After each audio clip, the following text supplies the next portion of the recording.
The Sukhoi Su-27 flanker, interceptor, fighter bomber, and now also a long-range strike aircraft is a truly remarkable aeroplane.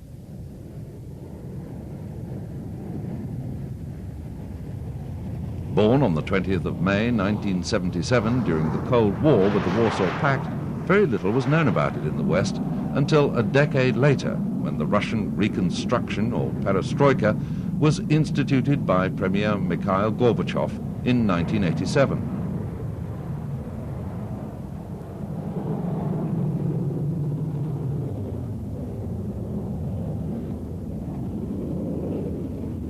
And with glasnost, or openness, the West was in for some shocks, particularly from Soviet military aircraft, which had been assumed to be inferior, especially the Su-27 with its NATO codename of Flanker.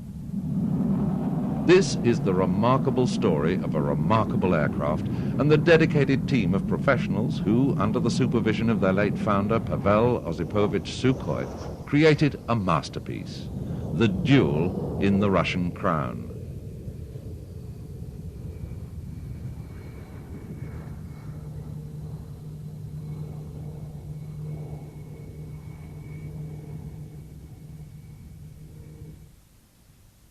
After the First World War, Pavel Sukhoi found his fascination with aircraft overwhelming. He graduated from technical school in 1925 and went to work for Tupolev, where he learned his trade. As late as 1927, the Red Air Force felt that it was using too many foreign aircraft. New designs were needed. Tupolev and his chief designer, Pavel Sukhoi, came up with the ANT-5, a single-seater fighter powered by the 460 horsepower M22 engine, giving a top level speed of 160 miles an hour. In June 1937, the first successful polar flight was made by the specially built ANT-25.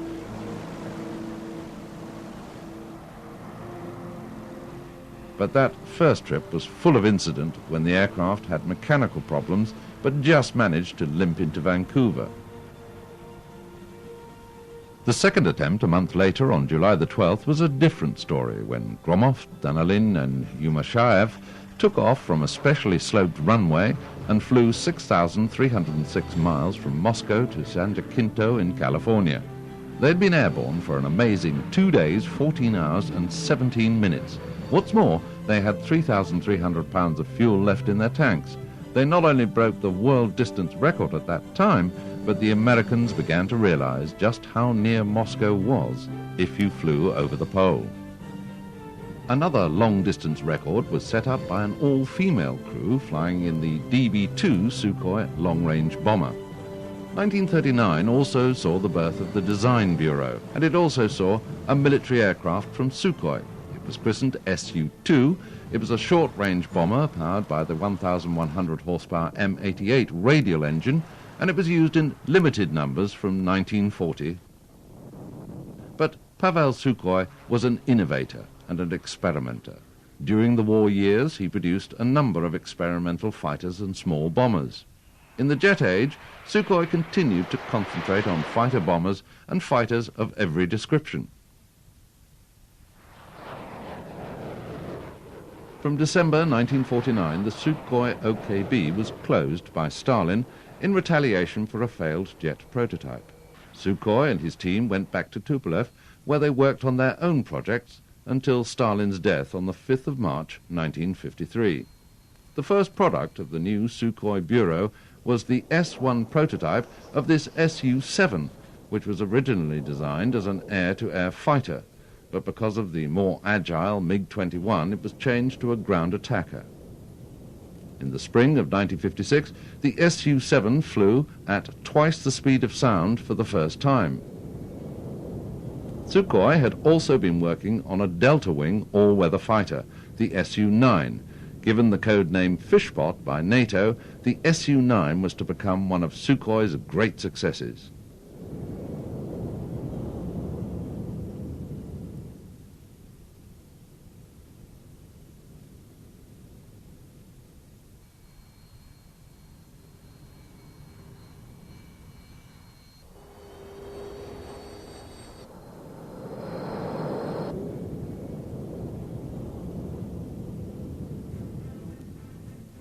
During this time, his aircraft managed to break a number of speed and altitude records.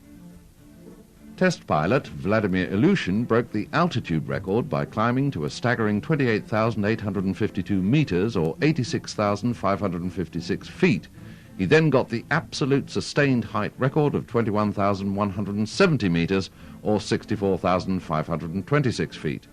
Boris Adrianov then broke the world distance record for a fighter by flying 2,092 kilometers, that's over 1,300 miles without refueling. He was followed by Anatoly Kaznyov, who broke the record again by achieving 2,337 kilometers, that's over 1,452 statute miles.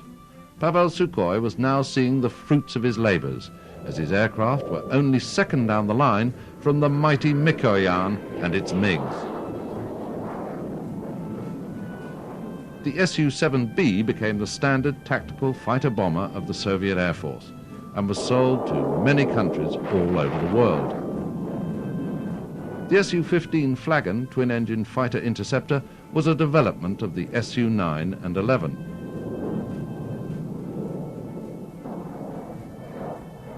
The highly successful Su-7 had also been developed further with an uprated Lyulka turbojet and variable geometry wings. It became the Su-17 tactical fighter. At about this time, in 1969, Sukhoi and his team won a design contract for a long-range interceptor that would not only replace existing fighters of the IAPVO, the Soviet Union's air defense force, but also be able to beat the new American F-15 Eagle in air combat.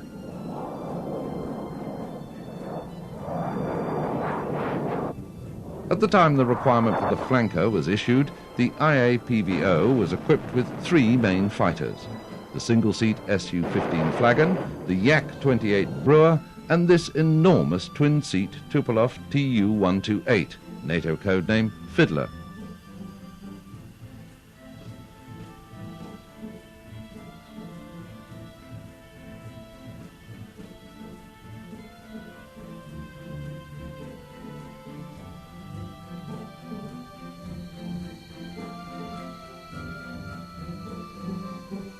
This was the world's largest ever operational fighter. It was over 80 feet or 26 meters long. It had a range of around 3,000 miles and a top speed of 1,150 miles an hour.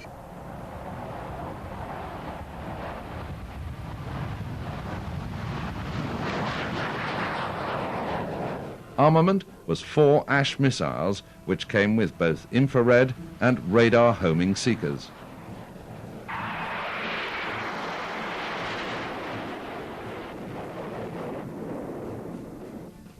The Su-27 requirement also stipulated that the aircraft would have a limited role with Soviet frontal aviation, the tactical air arm. The Su-27 would be used as a fighter escort for long-range interdictors like the Su-24 Fencer.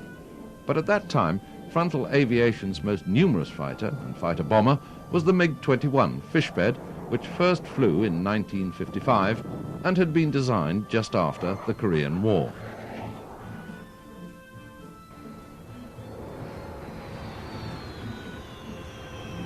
Meanwhile, manufacture of Sukhoi fighters and bombers continued apace.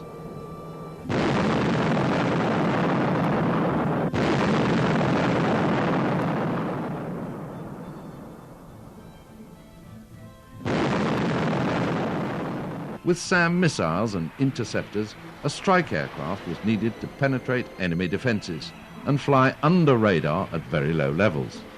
The Sukhoi OKB failed in their first attempt, but developed the Su-24 Fencer, which, like the American F-111, was a large 2-seat swing-wing strike aircraft designed around the Soviet Union's first integrated avionics system, with a bomb sight, weapons control, and navigation systems coupled to 2 radars, one for attack and one for terrain following. If Sukhoi was to create a fighter better than the F-15, it was obvious that it had to be fly-by-wire to stabilize an unstable design. Unbeknown to the West, Sukhoi had already used a crude fly-by-wire system in his T-4 Mach 3 bomber. One of the problems with the T-4 was that the aircraft flexed a great deal in flight, so conventional hydromechanical controls simply wouldn't have worked. Back in 1967, well before America or the West, the Russians claimed to be the first in the world to have a fly-by-wire system to stabilize the aircraft. Sukhoi had already got 4 years fly-by-wire experience when the Bureau started on their new design, which was eventually to become the Su-27.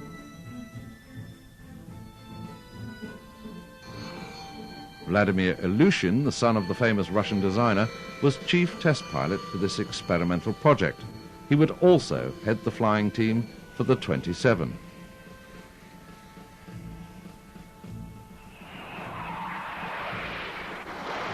After the United States Air Force experiences in the Vietnam War, both the Russians and Americans looked at a ground attack aircraft to operate in the heart of battle, but be able to take immense punishment from ground fire and still get its pilot back to fight another day. Sukhoi were the first to protect the pilot with a titanium armored bathtub. The Americans soon used the same idea in the Fairchild A-10 tank buster, which was more agile but much slower than the Su-25 Frogfoot. The prototype Sturmovik, the T-8, was first flown by Vladimir Ilyushin on the 22nd of February 1975.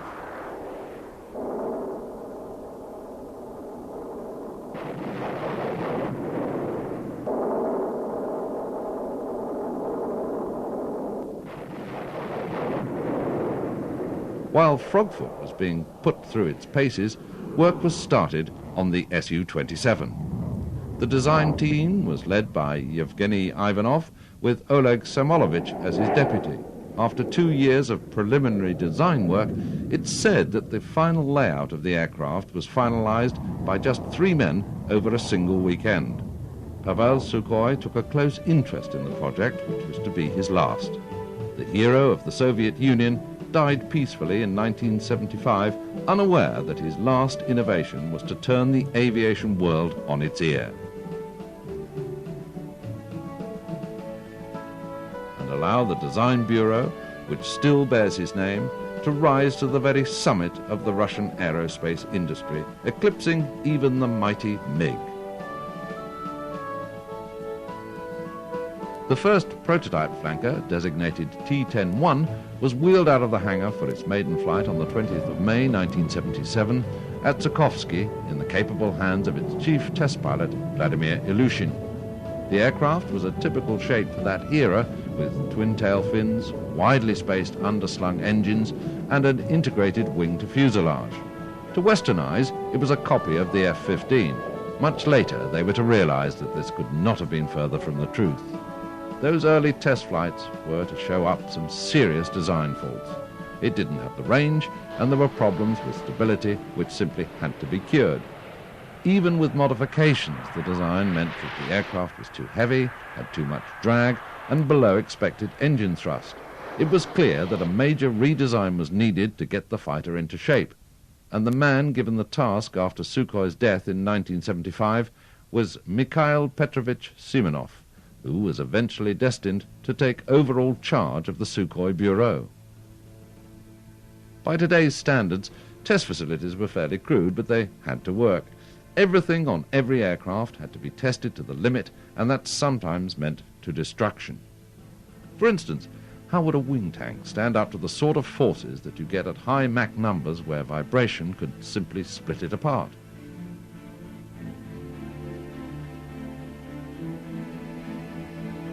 And how would the mechanical side of the aircraft react to the pilot? How much actual force would he need to feel realism in a fly-by-wire system? How much would the canopy expand and contract at different temperatures, from very hot to freezing cold?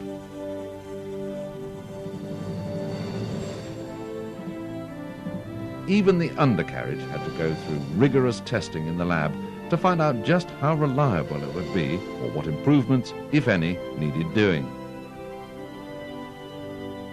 Every dial and the electronics that ran them had to be checked and checked again, redesigned and improved if need be.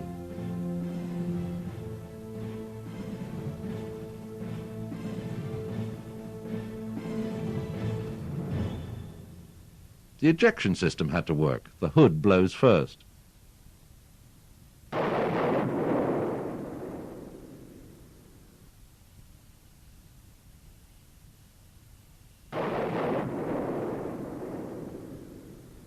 The armaments all had to go through the same meticulous eye for detail, whether it be cannons or rockets.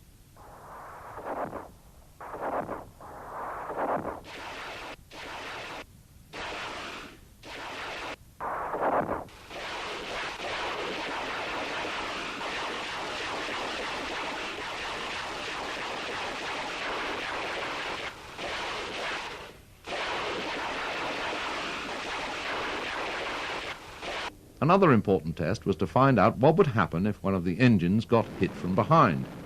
How much damage would the aircraft sustain? Testing of the ejection seat was carried out using a rocket sled. This sequence shows trials of the Su-25 two-seat trainer, which uses the same K-36 ejection seat as the Su-27.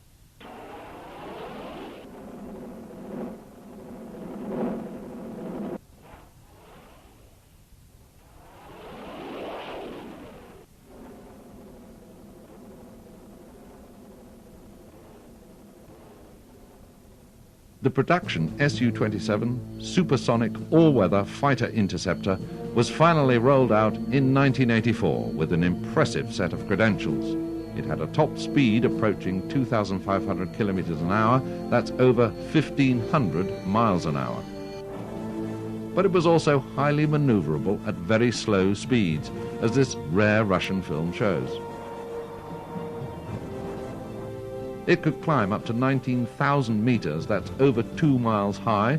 It had a range of 4,000 kilometers, or over 2,000 miles, and it could stay in the air for about 5 hours, with a maximum weapons load of 8 tons.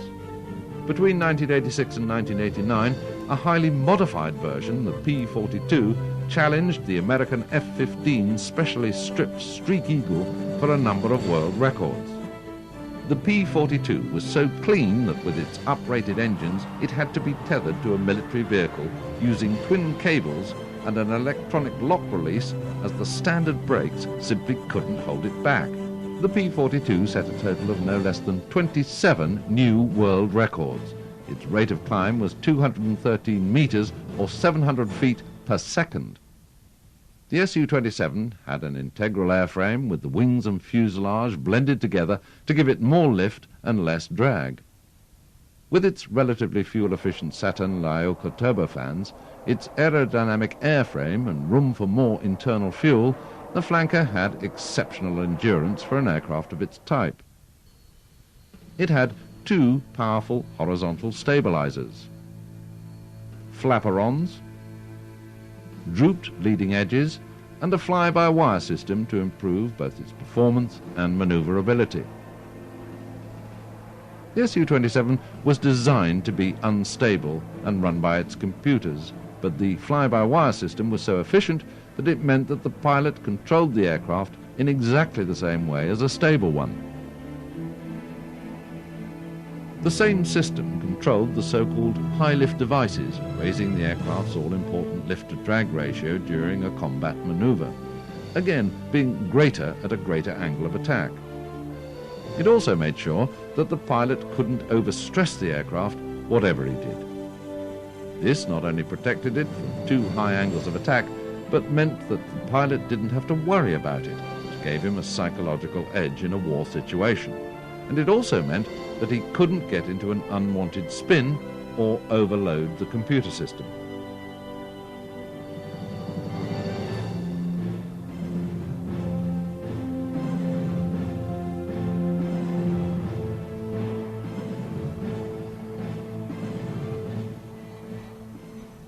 The fly-by-wire control system had 4 extra channels, so that if any of its components failed, another channel would automatically take over, leaving the pilot free to get on with the job in hand. Viktor Churkin was a combat pilot, so what did he think of the flanker?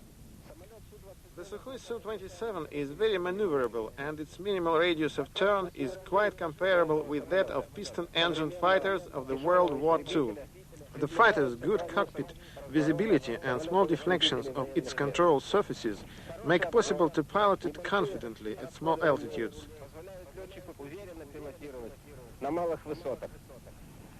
I always pilot the fighter with pleasure. I find it hard to believe that an aircraft whose weight exceeds 20 tons is so controllable. Because the Su-27 was designed to land on rough terrain, its engines are protected from any stones or rubble by these simple anti-ingestion protective screens, which work totally automatically during the taxiing, takeoff and landing phases. Its twin engines are set well apart with an integral fire protection system between them. The wide clearances between the fuel tanks and intake ducts stop the risk of any fire spreading.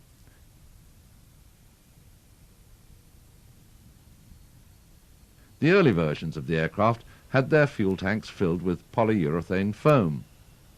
This is a dramatic example of a fuel tank filled with foam and shot at by a round of ammunition. The same again, a round of ammunition fired at an unprotected fuel tank.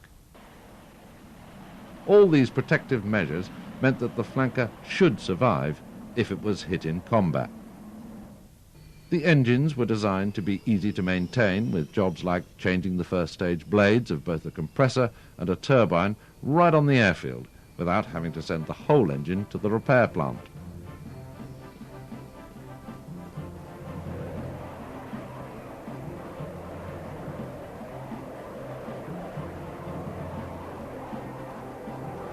Two search and track systems were coupled to a look-down pulse Doppler radar,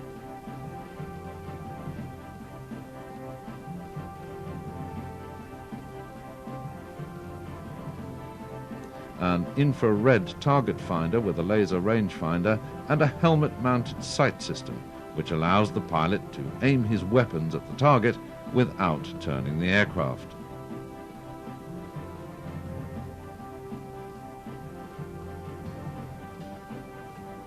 A navigation system and an automatic flight control system means that the aircraft can take off in bad weather, day or night, with a 200-foot cloud base and 2,500-foot visibility.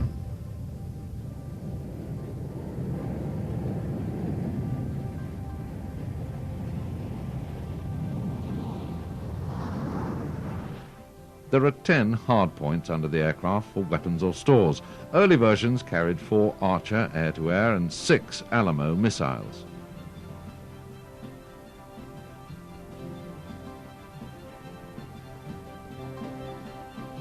Apart from the underwing stores, Flanker has an internal 30mm cannon with a potent 200 rounds of ammunition. The cannon is linked to the target designator with a rangefinder which is said to help in close combat.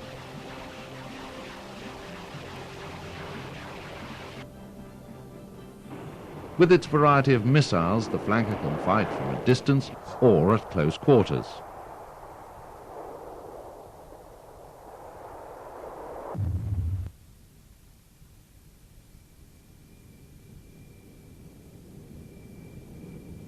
One of its requirements was to escort the Su-24 Fencer bombers to their targets. While the squadrons took off, the Aleutian A-50 AWACS got itself into position to control the battle. The flankers led the bombers towards the target area.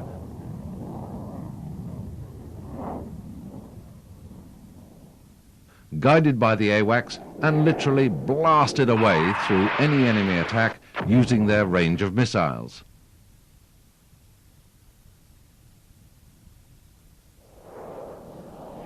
Until the way was clear for the bombers to drop their load.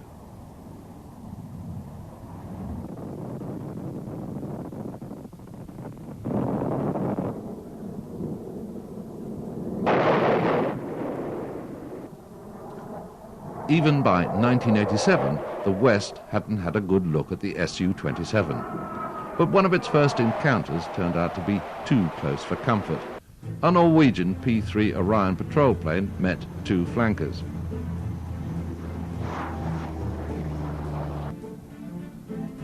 One of the flankers got too close and hit one of the Orion's props, damaging both aircraft with bits of the prop flying through the Orion's fuselage. Now the West had seen Russia's mystery aircraft, its aviation industries were suddenly spurred into action. 1989, The Paris Air Show was the first time that the Western crowds were to witness for themselves how true the rumours had been about the Su-27. Was it as agile and potent as they'd been led to believe? Test pilot Viktor Pugachev left them in no doubt at all with his dazzling display. He pulled his 22-ton aircraft straight off the runway into a vertical figure of 8 within an 800-metre frame.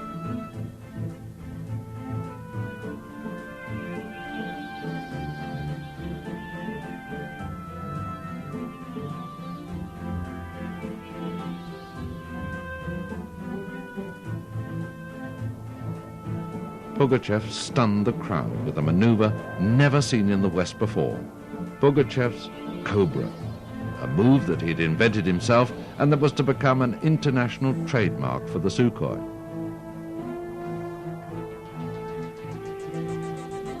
The aircraft flew straight and level, then pitched its nose up to 120 degrees. Pugachev then pushed the stick forward and into level flight again. No other fighter anywhere could do the Cobra. It seemed that the rumours were true after all. This was indeed a truly remarkable aeroplane.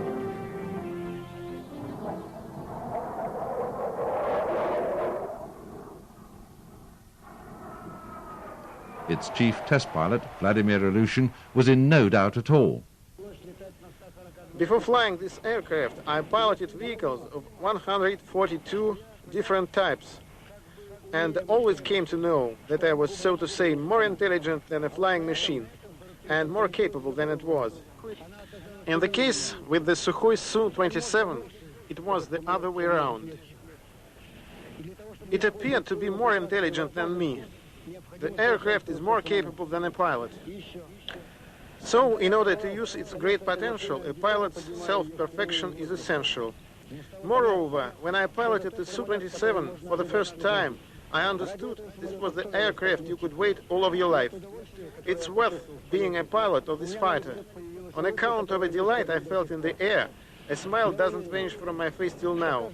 I'm sure that everyone who will pilot the fighter will feel the same way.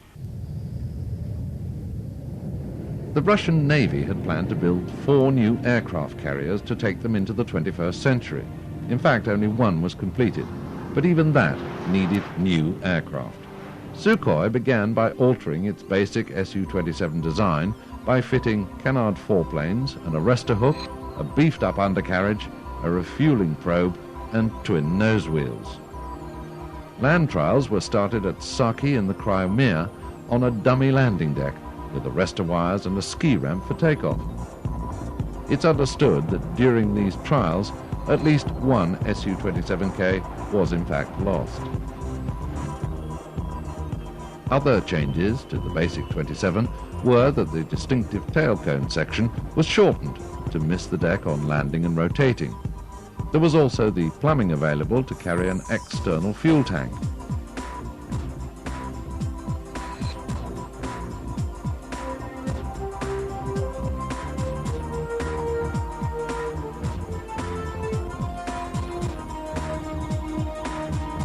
Trials went on day and night until it was felt safe for Viktor Pugachev to find the aircraft carrier Tbilisi and to land on it for the first time.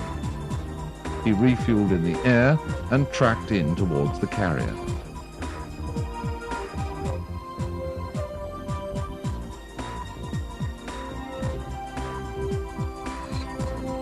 Then lined up for his final approach.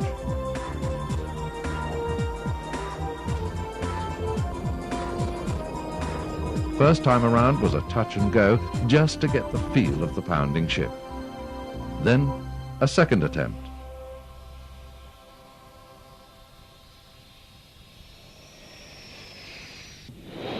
Third time lucky.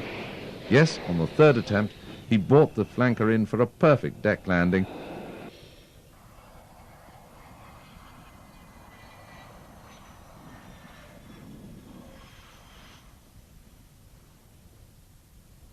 Where Mikhail Simonov and the engineers and crew were waiting to give him a hero's welcome. Pugachev's historic landing was made on November the 1st, 1989. His takeoff run proved that the Su-27K could get into the air after a ski run of 100 meters, or 328 feet, with no catapult.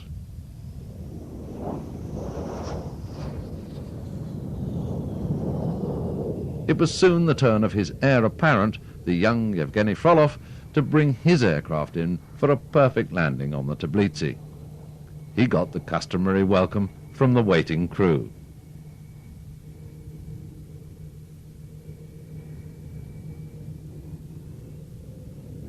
Later, the carrier changed its name to the Kuznetsov, and the aircraft uprated to the Su-33.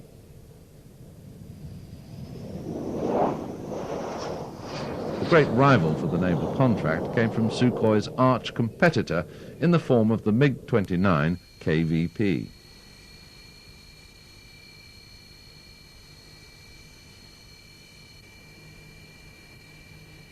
It too had wings that folded for stowage.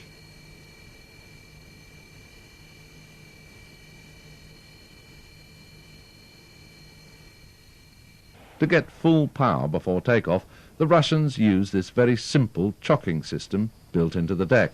Once the aircraft is at full power, the retaining chocks simply disappear.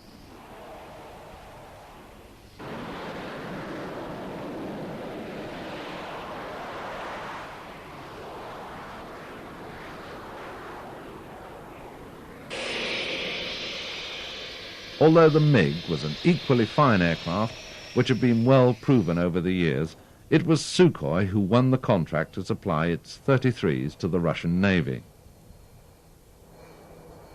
However brilliant an aircraft seems, accidents and failures will happen, as this MiG-29 pilot found out.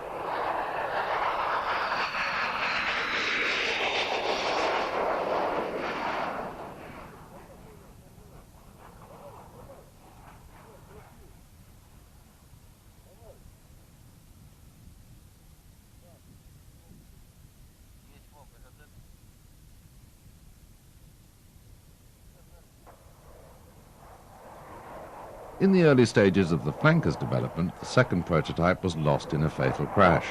A wing fault killed another pilot and nearly destroyed a second T-10. Fortunately, these two men lived to fly another sortie.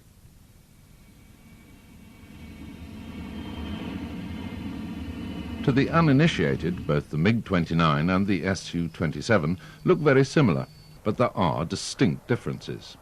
The Sukhoi is a much larger aircraft when you compare them closely. The MiG has a shorter nose and is not as drooped as the Sukhoi. Looking from above and behind, the Sukhoi has a much wider fuselage.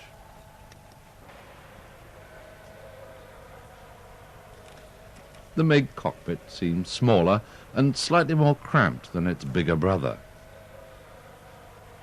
where there's not only more space, but the Sukhoi seems a lot more complex, and it looks a little more modern. But both look positively ancient compared to the American F-15 layout, with its state-of-the-art screens instead of old-fashioned dials. In fact, the whole Sukhoi program was developed because the F-15 Eagle was far away and ahead of anything the Russians had in the early 70s. Even in the F-15As, which went into service in 1976, the pilot sat high with an excellent all-round view, surrounded by analog instruments, with his head-up display on the windshield in front of him. The first F-15s to engage in combat were blooded by Israel on the 27th of June 1979, when they claimed 5 MiG-21s of the Syrian Air Force. The F-15E is a strike-attack aircraft with a top speed of 1,650 miles an hour and a ferry range of 3,570 miles. Farnborough 1990 was the first time we'd seen the two-seater version of the Su-27, the Su-27UB.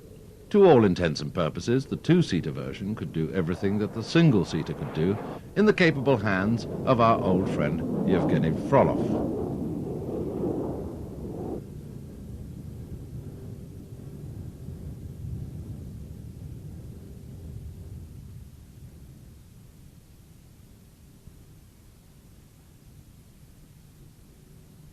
At takeoff, it has a thrust-to-weight ratio of better than 1:1.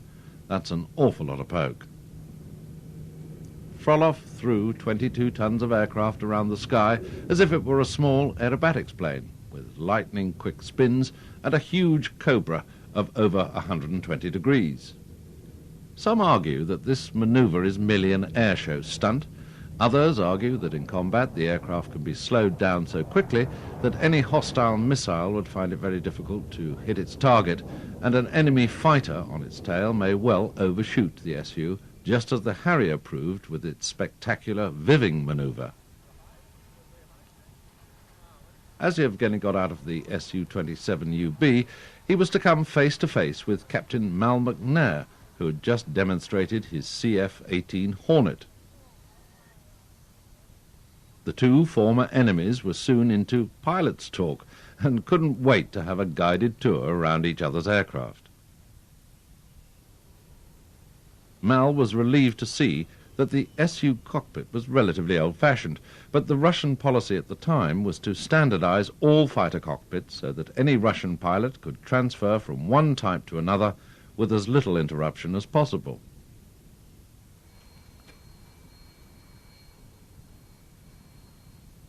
The Hornet, on the other hand, was equipped with the very latest glass cockpit, with most of the pilot's information transmitted on computer screens. So how did the Sukhoi compare with Western fighters? Mal McNair. I think it compares pretty favorably with Western fighters as far as airshow performances. As far as what it would do as a weapons platform, that hasn't been proven yet, and hopefully won't be proven in the future. But in my personal opinion, not the opinion of my government, I think the Western fighters still hold an edge in the avionics and the weapons systems we have on board. So how do you do the Cobra? Well, come in level at 220 knots with 85% power, pull back with about 35 pounds of pressure on the stick to override the angle of attack limiter. The aircraft rears up with its underside becoming a huge air brake. Push the stick forward and ease in some power to return straight and level. If you make a mess of it, press the small white button on the top right of the control column, which engages a system that will automatically correct the aircraft, whatever its attitude.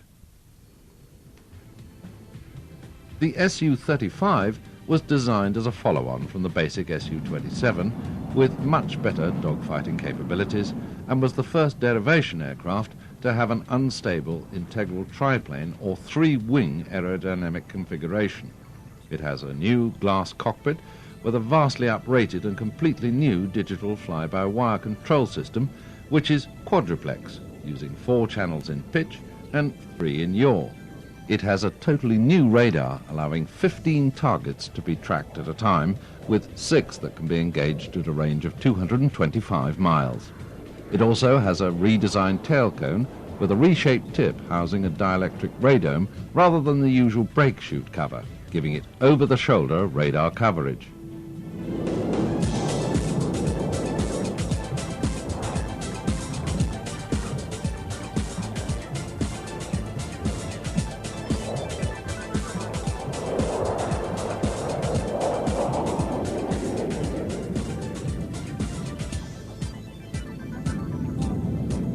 The aircraft is capable of automatic terrain following and avoidance, and it can attack ground targets without even entering the battle area.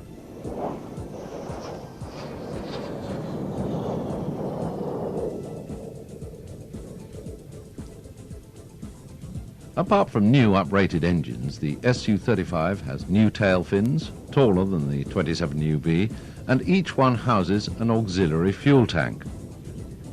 Finally, the Su-35 can carry a very long-range anti-AWACS missile to knock out the enemy's combat control system.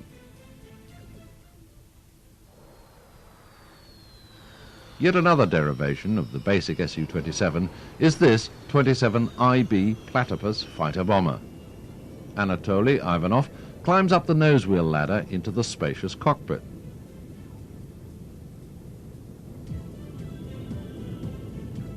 The cockpit itself is surrounded by titanium armor some 17 millimeters thick. It's thought that the original concept of the aircraft was as a naval trainer with its side-by-side seating. An altitude pressure of 7,000 feet is maintained in the cockpit up to 30,000 feet, which means the crew don't have to work with their oxygen masks on.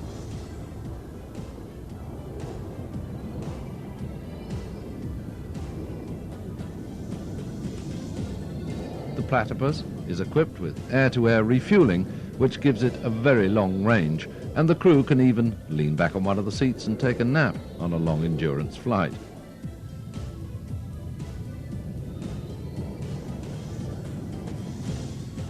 The Su-32FN, confusing, isn't it? The Su-32FN is an updated version of the 27IB, with a beefed-up main gear having 2 wheels per side and a double nose wheel. When it arrived at the Paris Air Show in 1995, it had flown non-stop from Moscow with no in-flight refueling at all.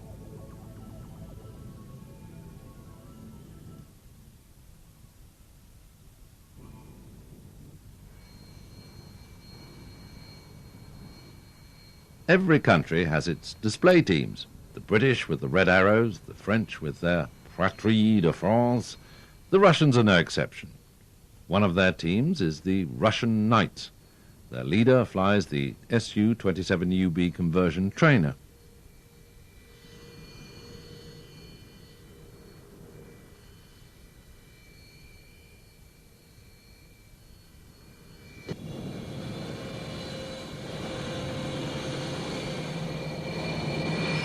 The rest of the team fly a mixture of single-seaters and two-seaters.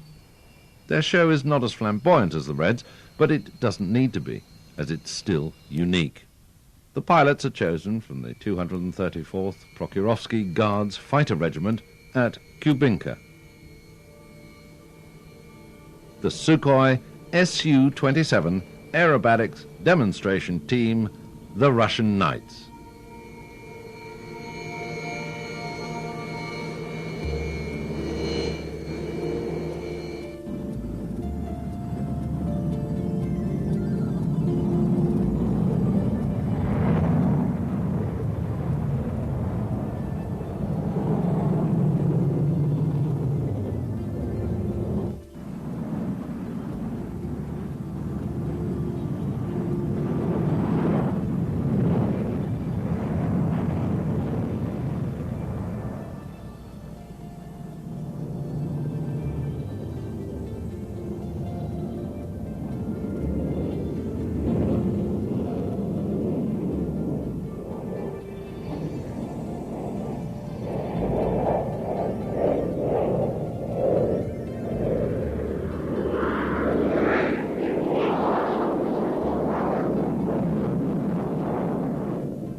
The modern Sukhois can carry a variety of weapons, but the basics are still the R-27 Alamo and R-73 Archer.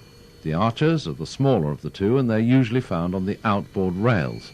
They have thrust vectoring vanes, which make the missiles very agile at short range of up to, well, a couple of miles.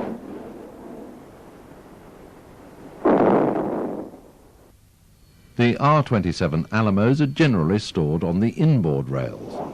This is one of the weapons the former Soviet Union is alleged to have stolen from the West. Well, it does have a resemblance to the Sparrow missile. Both missiles are long-range. They're both missiles that are launched once the target has been spotted on the aircraft's radar. They also have a small radar of their own for guidance and detonation on the target. Maximum range, it's about 35 miles.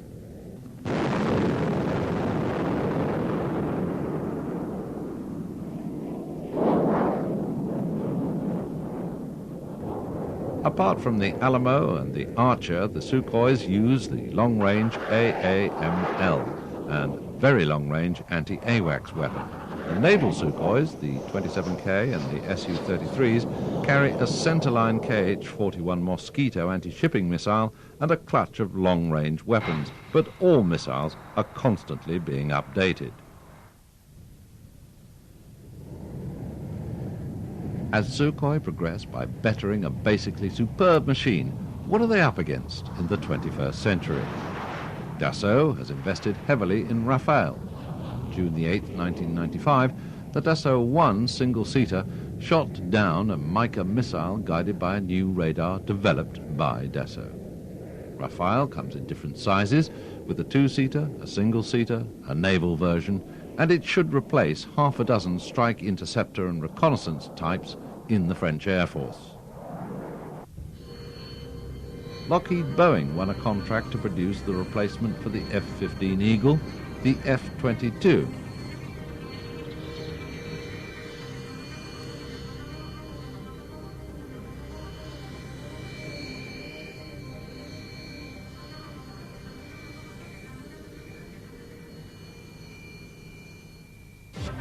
It'll cruise long range at supersonic speeds without afterburners. And it uses stealth technology to beat advanced radar defense systems. The contract was won after a contest with McDonnell Douglas.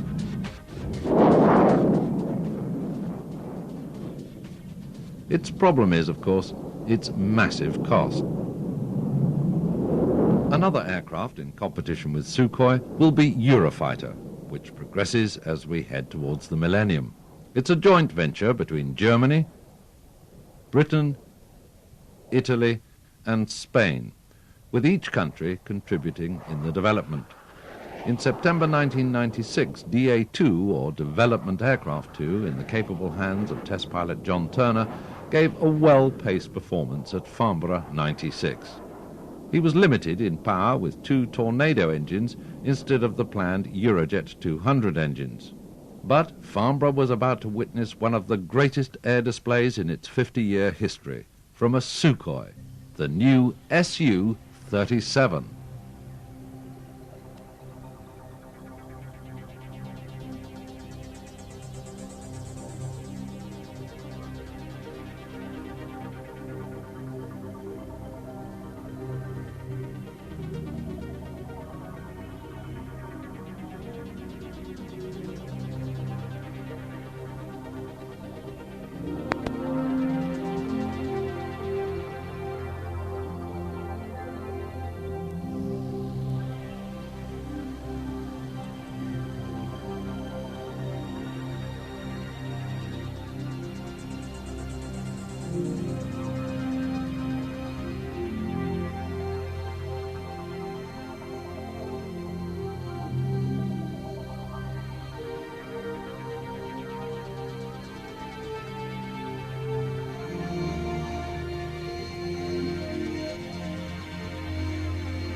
No other jet fighter in the world can do a 360-degree loop virtually in its own length. The Su-37 can, but how's it done? Well, it's partly down to the vectored thrust. Instead of having jet thrusts pointing directly backwards, the pilot can move the nozzles up or down to give the aircraft extra maneuverability. Test pilot Yevgeny Frolov thinks that the new fly-by-wire system and the new nozzles make a big difference. Yes, big difference, because absolutely new control, absolutely new flight-by-wire. Of course, nozzle control system is new too. With the new nozzles, Frolov can do a Super Cobra, which he can stop at any time and roll out of. Super Cobra, it's Cobra together with control. In all position I can stop this Cobra. I can make Cobra through 360 degrees. But does the nozzle control have a separate lever? Okay, we have a button on the stick. If I not push this button, control is normal. Or if I push this button, I can cross limited angle of attack and G. When I making 360 degrees Cobra, I pushing this button and pull stick.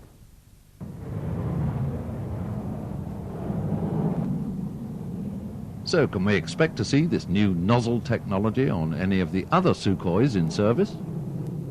Yes, of course. It's first prototype of plane with nozzle control. Of course, when we will have good potential of this system, we use on all plane Sukhoi. It's a serial engine and only new nozzle control. This same engine we can set all Sukhoi plane on Sukhoi 27 too. And perhaps on Eurofighter? Yes, of course, why not? John Turner, test pilot for Eurofighter, doesn't think he needs vectored thrust. Vectored thrust and a large canard that's placed well forward of the main plane, as this aircraft had, are two ways of solving the same problem, and that's getting maneuverability at supersonic speed. If you have a large canard, and you'll notice that none of the other aircraft here have a canard of the same size, nor indeed of the same moment arm, I move sufficiently far forward from the main plane as we do. If you have that large canard with a large moment arm, you don't actually need to use the nozzles. During Farnborough Week 1996, the Russians threw down a challenge. Mikhail Semenov said that here at Farnborough we can take on any American pilot and we'd be happy to perform an actual dogfight. Well, certainly under the right circumstances, you'd like to have that challenge to go up against. It would be an interesting fight.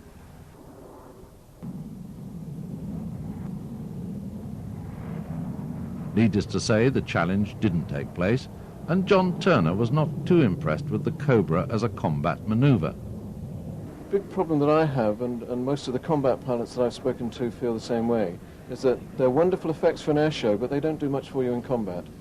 People used to say the same thing about the Harrier, though, didn't they? Wonderful airshow aeroplane, they said, but not much good when you get it out in the real world. That's true as well. And if you look at the Harrier VIF maneuver, which was, when it was first introduced, thought to be absolutely wonderful. That was a vectoring in forward flight. That's right, yeah. Where he uses his nozzles just to slow his aircraft down and make it go stationary effectively in the air. Well, I've flown in a Phantom against someone doing that. That was horrifying the first time you saw it. The second time, you just shot him out of the sky because you knew where he was going to be for the next 2 minutes. So it actually makes the combat pilot predictable. And the one thing you don't want to do in a modern combat is to let the enemy know what it is you're going to do next. The Cobra maneuver actually is not a problem for the weapon system that we carry in this aircraft. And indeed, it's not a problem for most weapon systems nowadays. But surely things never stand still for long in modern aviation.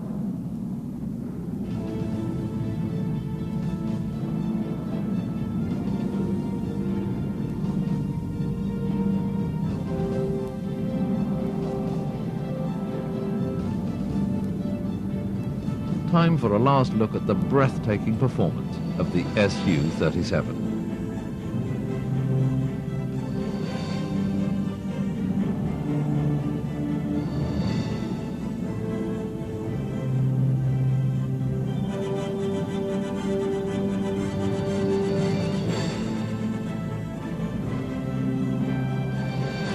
No one can doubt that Pavel Sukhoi's legacy has been a world shaker. His influence will be with us for generations to come.